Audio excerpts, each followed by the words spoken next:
दोस्तों, कथा संजीवनी में आप सभी का स्वागत है। दोस्तों, एक बार एक धनवान सेठ की लड़की का विवाह होता है और विवाह के बाद वह अपने ससुराल में पहुंचती है।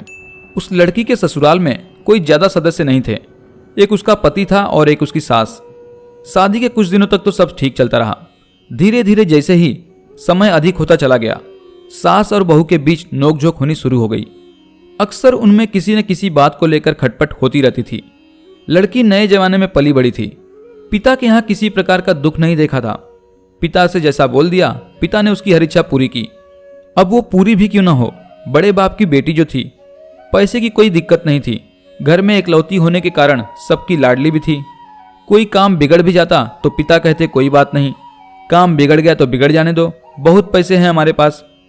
पर यह पिता भूल गया था कि अत्यंत लाड़ प्यार सिर्फ काम ही नहीं बिगाड़ रहा, बल्कि बेटी को भी बिगाड़ रहा है। संस्कार तो मानो उसे कुछ दिए ही नहीं। शादी के बाद ससुराल में पहुंचकर ही उसे असली परीक्षा से गुजरना था। दिन बीतते गए, सास और बहू के बीच संबंध भी बिगड़ते गए। बहू को लगता था कि मानो वो नरक में आ गई हो। उसकी सास भी यही सोचती थी कि उसने बहू नहीं बल्कि अपने घर के लिए एक मुसीबत पाल ली है। सास बहू की नोकझोंक में बेचारा पति पिसता रहा। किसे समझाए और किसे मनाए। माँ का पक्ष लेता तो बहू के लिए बुरा, और बहू का पक्ष लेता तो बेचारी माँ का दुख देखा नहीं जाता। बहू यह सोचने लगी कि बुढ़िया कब मरेगी, और सास भी यह सोचती थी कि यह बहू कब मेरे घर से टरेगी। इसकी वजह से ही घर की शांति भंग हो गई है। एक दिन किसी बात पर सास से अधिक नोकझोंक हो गई। बेटे ने भी बहू को गुस्से में आकर एक तमाचा जड़ दिया। बहू गुस्से में अपने मायके चली गई। उसने निश्चय किया कि जब तक वह सास उस घर में रहेगी, वह ससुराल में नहीं जाएगी, और जाएगी भी तो पहले सास का इंतजाम करेगी। बेटी को अकेले देख आए पिता समझ गया कि बेटी लड़कर ससुराल से आई है। पिता ने भी कुछ नहीं कहा। कहने लगा, कोई बात नहीं, यह अभी तुम्हारा ही घर है, यहाँ आराम से रहो। परंतु वह आराम से बैठने को नहीं आई थी। उसके मन में सास के प्रति नफरत की आग दहक रही थी। कुछ वक्त बीता। सहेलियां उससे बार बार पूछती थी कि वह ससुराल क्यों नहीं जा रही है, क्या बात हो गई। पास पड़ोस के लोगों की बातें उसे और भी कष्ट पहुंचा रही थी। एक दिन माता पिता ने उसे समझाया कि बेटी का असली घर तो ससुराल ही होता है, वहीं रहकर ही उसके जीवन की नाव पार लगती है। बेटी ने कहा, पिताजी, ससुराल तो मैं जाऊंगी, पर मेरी एक शर्त है। जब तक वह कलमुही मेरी सास उस घर में रहेगी, तब तक मैं उस घर में कदम नहीं रखूंगी। लड़की बोली, पिताजी, या तो आप मुझे जहर दे दो, मैं खाकर मर जाऊं, या फिर मैं उस जहर को अपनी सास को खिलाकर उसे मार डालूं। तभी मेरी सास की सारी बाधाओं का अंत हो जाएगा। बेटी की व्यर्थ की जिद के आगे पिता ने घुटने टेक दिए। वे उसे लेकर अपने मित्र एक डॉक्टर के पास पहुंचे। बेटी से पहले पिता डॉक्टर साहब को सारी कहानी सुना चुका था। डॉक्टर ने उसे धीरज बंधाया कि वह चिंता न करे, जैसा वह चाहती है वैसा ही होगा, बस शांत होकर मेरी बातों को सुने। लड़की ने बताया कि वह अपनी सास से बहुत परेशान है। मैं जो कुछ भी करती हूँ, मेरी सास को मेरा काम अच्छा नहीं लगता। हर काम में कुछ न कुछ कमी निकालती रहती है, ऊपर से जली कटी भी सुनाती रहती है। उसकी बातें मुझे विष से भी भयंकर लगती है। डॉक्टर साहब, मुझे आप ऐसा जहर दे दीजिए जिसे मैं उसे मार सकूं। डॉक्टर ने कहा, बेटी, सबसे बड़ा विष तो तुम्हारे ही पास है, मेरे पास क्या विष लेने आई हो। यह जहर जो सिर्फ एक बार मारता है, पर तुम्हारे पास तो विष है जो मनुष्य को पल पल जीवन भर मारता है।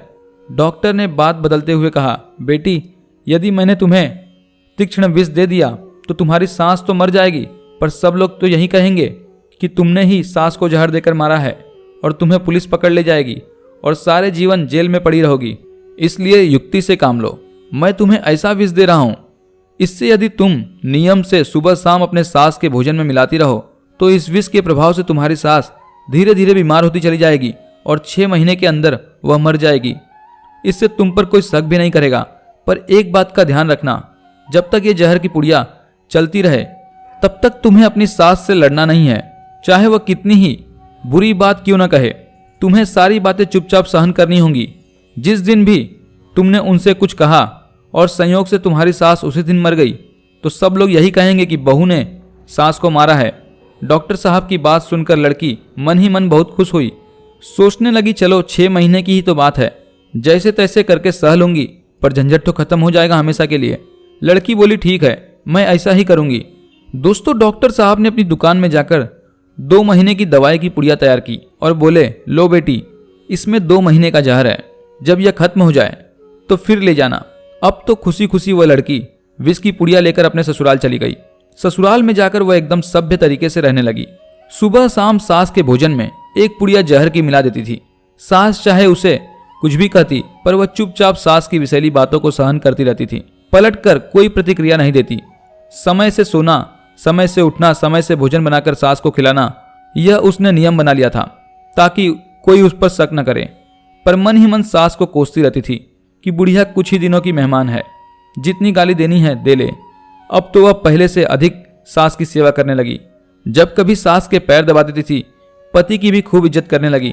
एकदम ऐसा लगता था कि जैसे कोई संस्कारी बहू उस घर में आई हो। दिन में 3-3 बार भोजन के लिए पूछना। उनके मैले कुचैले वस्त्र यदि दिख जाते तो वह उनसे बिना पूछे ही धोकर सुखाकर रख देती थी।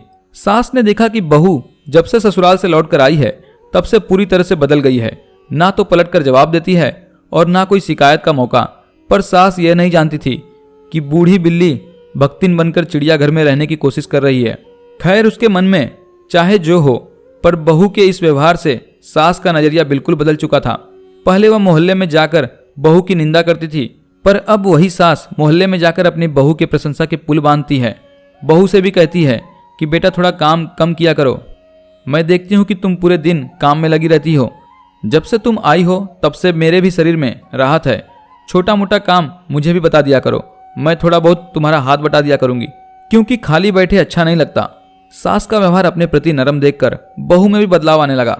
सोचने लगी, अब तो मेरी सास मुझसे बिल्कुल नहीं लड़ती है और इधर उधर मेरी प्रशंसा भी करती रहती है। मेरी चिंता भी करती है कि कहीं मैं बीमार न हो जाऊं। अब तो बहू को सास में अपनी मां नजर आने लगी। सोचने लगी, वह मेरी इतनी फिक्र करती है और मैं हूं कि उन्हें मारने के लिए भोजन में सुबह शाम विष मिला रही हूं। अगर सास मर गई तो ऐसी सास मुझे कहीं नहीं मिलेगी। दोस्तों, अब उसे अपनी सास की मौत का भय सताने लगा। एक दिन वो चोरी छिपे उन्हीं डॉक्टर के पास पहुंची और बोली, डॉक्टर साहब, मुझे कोई ऐसी दवा दीजिए जो मैंने अब तक अपनी सास को जो विष दिया है उसका असर खत्म हो जाए। मेरी सास अब पूरी तरह से बदल गई है, मैं उन्हें खोना नहीं चाहती। अब तो वह मुझे बहुत प्यार करती है, मेरी दिन रात प्रशंसा करते नहीं थकती। ऐसी माँ समान मुझे सास कहीं और नहीं मिलेगी। उस लड़की की बात सुनकर और उसके चेहरे का हाव भाव देखकर डॉक्टर साहब समझ चुके थे कि वह अब वास्तव में उन्हें बचाना चाहती है। डॉक्टर साहब बोले, बेटी, मुझे ये जानकर बड़ी खुशी हुई कि तुम पूरी तरह से बदल चुकी हो।